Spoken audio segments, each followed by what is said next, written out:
ओम नमो भगवते वासुदेवाय। शनिदेव का राशि परिवर्तन हो रहा है और शनिदेव आ रहे हैं मीन राशि के अंदर। 29 मार्च 2025 को ये प्रवेश करेंगे मीन राशि में और यहाँ पे विराजमान रहेंगे 2 जून 2027 तक। क्या परिणाम देंगे शनिदेव मेष राशि वालों के लिए? मेष राशि मंगल प्रधान राशि है और मंगल और शनि की मित्रता नहीं है।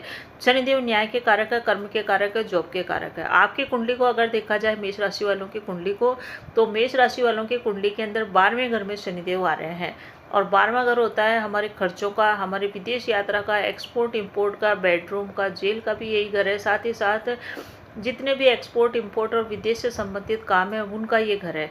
खर्चों का भी ये घर कहा जाता है। यहाँ पे शनिदेव आ रहे हैं तो शनिदेव का एक नियम है कि जिस भी घर में ये बैठते हैं उस घर से संबंधित चीज़ों को बढ़ा देते हैं और जहाँ पे ये दृष्टि डालते हैं उन संबंधित चीज़ों को ये कमी कर देते हैं।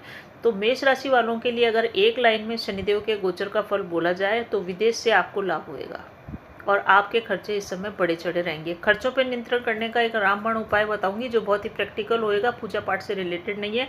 पूरा वीडियो देखिएगा। वीडियो देखने के बाद आपको समझ आ जाएगा कि शनिदेव आपको क्या देंगे और कहाँ आपको सावधानी रख के फायदा मिल जाएगा। तो शुरू करते हैं मेष राशि फल।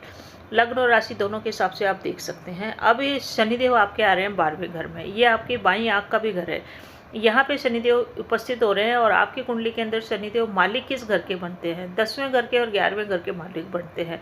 10वां घर नौकरी का है, 12वां घर हमारी इच्छा पूर्ति और आय का है। तो ये शनिदेव 12वें घर के अंदर आके आपके विदेश से संबंधित कार्य बना देंगे। एक लाइन के अंदर विदेश में आप इन्वेस्टमेंट करना चाहते हैं तो आपको फ़ायदा होगा। एक्सपोर्ट इंपोर्ट के काम कारोबार में है तो आपको फ़ायदा होगा। यानी कि यहाँ पे शनिदेव आके 2-2.5 साल के लिए आपका खर्चा बहुत अधिक बढ़ाएंगे। खर्चों पर नियंत्रण बनाने के लिए आपको क्या करना है? आपको खर्चा ऐसी जगह पे करना है जो आपको वापस आपके ही पास आ जाए। यानी कि जैसे कि आप बाज़ार में गए, बाज़ार में जाके आपने खर्चा कर लिया, चीज़ें घर पे ले आए, खा पी लिए, ख़त्म मामला, पैसे हो गए आपके खर्च। तो इस टाइप का खर्चा ही आपका कराएंगे। आपको उपाय अवश्य करना चाहिए। उपाय क्या करना है कि आप अपना मंथली खर्चा बांध लें। जैसे कि आपने मंथली खर्चा बांध लिया कि मुझे हर महीने, अगर आपकी 10,000 तनख्वाह है या 1 लाख तनख्वाह है, आपको अपनी तनख्वाह का, अपनी पे का 10% आपको इन्वेस्टमेंट करना है। जैसे आपको 5,000 का गोल्ड आपको खरीदना है तो हर महीने 5,000 का गोल्ड खरीदनी चाहिए। 5,000 रुपये की फिक्स डिपॉजिट भी करा सकते हैं, SIP भी ले सकते हैं, RD भी ले सकते हैं। तो इस प्रकार से आप अपना मंथली खर्चा बांध लें। ये सबसे प्रैक्टिकल उपाय है खर्चों पर नियंत्रण बनाने का।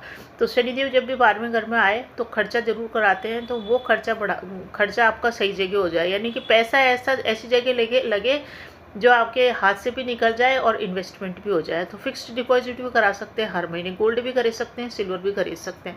इस टाइप का खर्चा करें कि पैसा आपके पास वापस आ जाए। मंथली इस टाइप से आप अपना खर्चा बांध ले। इससे आपका धन इधर उधर खर्च नहीं होएगा, ना ही कोई धन मांग के आपसे लेके जाएगा। तो बहुत ही बढ़िया रहेगा अगर आप इस प्रकार से आपने मैनेजमेंट कर लिया। शनि आपकी कुंडली के अंदर 10वें घर के मालिक है जो कि जॉब का है। तो जॉब में बदलाव के संकेत स्पष्ट रूप से मिल रहे हैं। जॉब बदल सकती है। जॉब से संबंधित यात्राएं भी हो सकती है, विदेश यात्राएं भी आपकी हो सकती है जो जॉब से रिलेटेड हो या व्यापार से रिलेटेड हो। आय भाव के स्वामी यानी कि 11वें घर के मालिक भी आपके शनिदेव बनते हैं। इसके कारण से इस समय आपको अपनी इच्छाओं की पूर्ति करने के लिए बहुत अधिक धन खर्च होगा। इस समय एक लाइन में अगर देखा जाए तो धन आपका, अगर आप मंथली इस टाइप से खर्चा नहीं बांधते हैं तो आपका धन खर्च होगा आपके जीवन साथी के ऊपर। अगर आप पुरुष हैं तो आप अपनी स्त्री के ऊपर बहुत अधिक खर्चा कर सकते हैं। अगर आप स्त्री हैं तो आपका खर्चा आप अपने जीवन की भोग विलास की चीज़ों के ऊपर खर्च कर सकते हैं। यानी कि विलासिता की वस्तुओं पे आपका खर्चा हो जाएगा। उससे नियंत्रण बनाने के लिए बढ़िया है कि आप कहीं पैसा को इन्वेस्टमेंट करके उस पैसे को अपने से दूर कर दें। अब वो पैसा आपको बढ़ के ही मिलेगा। लंबी यात्राओं के घर को देख रहा है शनिदेव। यहाँ से कहाँ देख रहा है? 9वें घर को देख रहा है। 9वां घर होता है विदेश यात्राओं का, लंबी दूरी की यात्रा का, उच्च शिक्षा का, भाग्य का और पिता का। तो पिता से संबंधित कर्म आपके आ सकते हैं। यानी कि अगर आप पिता हैं तो पिता से संबंधित जिम्मेदारियाँ इन 2-2.5 सालों में आप निभाएंगे। और अगर आप पुत्र हैं तो पिता से संबंधित काम आपको इस समय करना पड़ेगा। हो सकता है आपको इस टाइप के काम करने पड़े जो पास्ट कर्मों के हिसाब से हो। यानी कि आपको पितृ ऋण से मुक्ति के लिए आप कुछ पूजा पाठ कराएं, कोई श्राद्ध कर्म करें, ऐसा भी संभव है। विदेश यात्रा का जो प्लान था आपका, विदेश में जाना चाहते थे, विदेश से संबंधित काम करना चाहते थे, लंबी दूरी की यात्रा करने चाह रहे थे, पीआर की कोशिश कर रहे थे, हो नहीं पा रहा था, पासपोर्ट से संबंधित काम हो नहीं पा रहे थे, विदेश में माल बेचना चाह रहे थे, संभव नहीं हो पा रहा था। तो इस गोचर काल में आपके लिए ये 2 साल का मिला है समय। विदेश में आप एक्सपोर्ट इंपोर्ट से संबंधित जो माल बेचना चाहते थे, जो व्यापार स्टार्ट करना चाहते थे, इस समय कीजिए। ऐसा काम आपको फ़ायदा भी देगा और आपको जीवन में आगे भी लेके जाएगा, क्योंकि आपके 10th के लॉर्ड हैं और वो देख रहे हैं 9th घर को।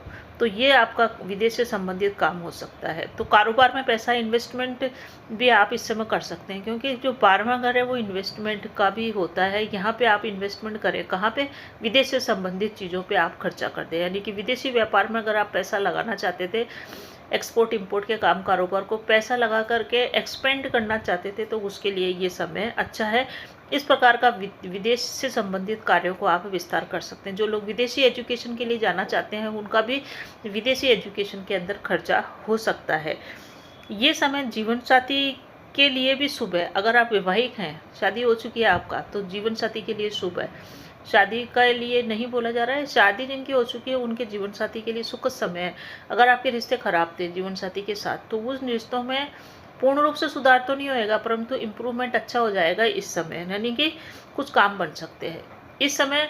बहुत सारे जो रुके हुए काम हैं आपके जीवन के, जितने भी रुके हुए काम हैं, उनमें भी गति आएगी, स्पीड पकड़ेगा। आप एक जगह चिपक गए थे, काम ही नहीं हो रहे थे, क्या करें क्या नहीं करें, कोई दिशा निर्देश नहीं मिल रहा था, तो वो काम अब चलेंगे और उन कामों में गति आएगी, और जिसके कारण आपका विकास होएगा। संतान भाव जो होता है 5th भाव, ये भी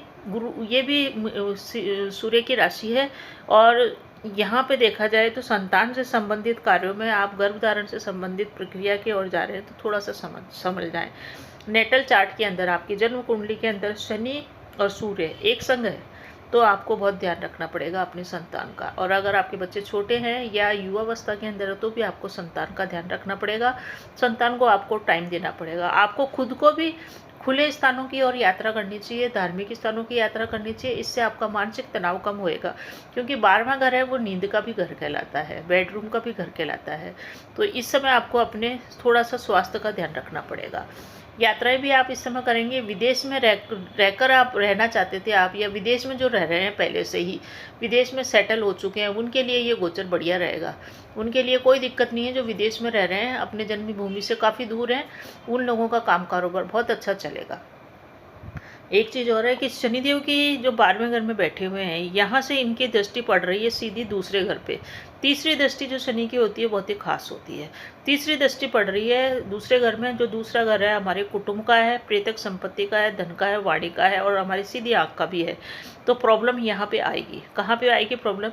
कुटुंब परिवार वालों से बातचीत करते समय वाणी पे संयम रखना बहुत अधिक जरूरी है, क्योंकि आपकी वाणी में थोड़ी सी कटुता आ जाएगी, जिसके कारण परिजन आपकी बातों का थोड़ा सा बुरा मान सकते हैं। तो कुटुंब परिवार से बातचीत कर रहे हैं तो कम्युनिकेशन में बहुत अधिक ध्यान दें, जितना हो सके आप कम बोलें।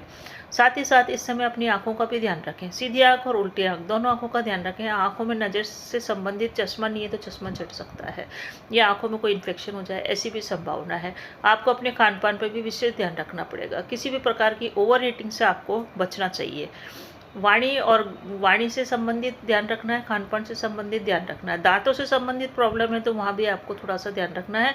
रूट कैनाल ट्रीटमेंट या दांतों में कीड़ा लगना, ऐसी संभावना बनी हुई है। प्रेतक संपत्ति से संबंधित कार्य बहुत ही सोच समझ के करें इस समय। भूमि भवन वाहन का कंस्ट्रक्शन का कार्य है तो वो इस समय हो सकता है, और वहाँ आपका बहुत अधिक मात्रा में धन खर्च हो जाएगा। बहुत अधिक मात्रा में धन खर्च कर देंगे और उसके बाद आप फिर सोचेंगे अरे बहुत अधिक धन खर्च हो गया, अब मुझे कमाने की ओर चलना चाहिए, मुझे अपने धन को बचत करने की ओर चलना चाहिए। ऐसी आपकी मनस्थिति हो सकती है। इसलिए आप स्टार्टिंग से ही अपना मंथली खर्चा बांध लें कि ये पैसा मेरे को इन्वेस्टमेंट करना है, चाहे फिक्स्ड डिपॉजिट में, आरडी में, या फिर आप गोल्ड खरीदने में, या कोई भी ऐसी चीज़ खरीदें जो इन्वेस्ट हो गया, यानी कि आपसे पैसा हाथ से निकल गया परंतु फिर भी वो आपके पास है। उस चीज़ को आप बेच करके या अपनी जो फिक्स डिपॉजिट की जो है राशि उसको आप छुड़वा के वापस बढ़ी हुई रकम प्राप्त कर सकते हैं। ये एक प्रैक्टिकल उपाय है, इसको आप खर्च करके हुए चलिए। खर्चा नाप शनाप हो सकता है, इस खर्चे के लिए आप तैयार रहिए। तो मेष राशि वालों के लिए ये मंगल का गोचर कई चीज़ों में अच्छा फायदेमंद रहेगा। 7.5 भी आपकी शुरू हो रही है। 7.5 के लिए कहा जाता है कि 7.5 शुरू हो गई, यानी कि आप लोगों का कार्यक्षेत्र प्रभावित होगा, क्योंकि कार्यक्षेत्र के मालिक ही शनिदेव बन रहे हैं। तो 7.5 के अंदर थोड़ा सा हेल्थ इशू की प्रॉब्लम आपको रह सकती है। गुरु आपके दूसरे घर में चल रहे हैं, जो अभी कंट्रोल करेंगे मई तक स्थितियों को, परंतु जैसे ही गुरु यहाँ से निकल के तीसरे घर में जाएंगे तो थोड़ी सी शनि से केंद्र में आ जाएंगे। वैसे तो ठीक है, परंतु फिर भी शनि की दृष्टि गुरु के ऊपर से नहीं रहेगी, गुरु उसको कुछ कंट्रोल नहीं कर पाएंगे, तो वहाँ आपको ध्यान रखना है। 10th का लॉर्ड है आपके कुंडली के अंदर और 11th का लॉर्ड है। तो इस समय ये भी संभावना है कि फ्रेंड्स आपसे दूर जा सकते हैं, यानी कि फ्रेंड्स का आपको सुख कम मिले, ऐसी संभावना है। परंतु फॉरेन में इन्वेस्टमेंट से बहुत ज़बरदस्त आपको लाभ होएगा और वहाँ पे आप अवश्य ही खर्चा करें। वो खर्चा आपके कैरियर में उन्नति करेगा और आपके काम कारोबार को आगे बढ़ाएगा। भोग विलास की वस्तुओं पर खर्चा करने से आप बचें। इस समय ये हो सकता है कि आपकी फीलिंग ऐसी हो कि कुछ न कुछ मेरा बहुत अधिक नुकसान हो गया, मेरा बहुत अधिक खर्चा हो गया। तो इन नुकसान और खर्चों से बचने के लिए आपको धार्मिक चीज़ों पे भी खर्च करना चाहिए, धार्मिक से संबंधित यात्राएं भी करनी चाहिए, क्योंकि शनिदेव की एक दृष्टि 9th भाव पे है जो धर्म का है। तो जितना अधिक धार्मिक चीज़ों से आप जुड़ेंगे, धर्म की यात्रा करेंगे, धर्म गुरुओं के चरणों का स्पष्ट करेंगे, तो शनिदेव आपको शुभ परिणाम देंगे। इस समय आप एक चीज़ और करिए कि ये जो टाइम है आपका, इस समय अगर आपने धर्मगुरु नहीं बनाया तो किसी भी ईश्वर के रूप को धर्मगुरु बना करके उनकी पूजा करें। गणेश जी को भी अपना गुरु बना सकते हैं, हनुमान जी को भी बना सकते हैं। इस समय जो भी व्यक्ति हनुमान चालीसा का पाठ करेगा उसको इस समय ज़बरदस्त फायदा होएगा। तो हनुमान आराधना से जुड़े रहे, जितना ज़्यादा हनुमान आराधना करेंगे शनि के गोचर का शुभ परिणाम आपको मिलेगा। अगर आपकी जन्म कुंडली के अंदर, क्योंकि आपके लग्न और राशि के लॉर्ड मंगल बनते हैं, तो मंगल के हिसाब से भी इस गोचर को देखते हैं। तो अगर आपकी जन्म कुंडली में मंगल 1 नंबर में, 2 नंबर में, 3 नंबर में, 8 नंबर में, 10 नंबर में और 7 नंबर में है, तो ये गोचर आपको हर तरह से लाभ देके जाएगा। तो बने रहिए चैनल पे। आपको ये मेरा प्रयास अच्छा लगे तो कमेंट में ओम नमः शिवाय, हर हर महादेव अवश्य लिखिए और कमेंट करके बताइए आपको ये वीडियो कैसा लगा। धन्यवाद।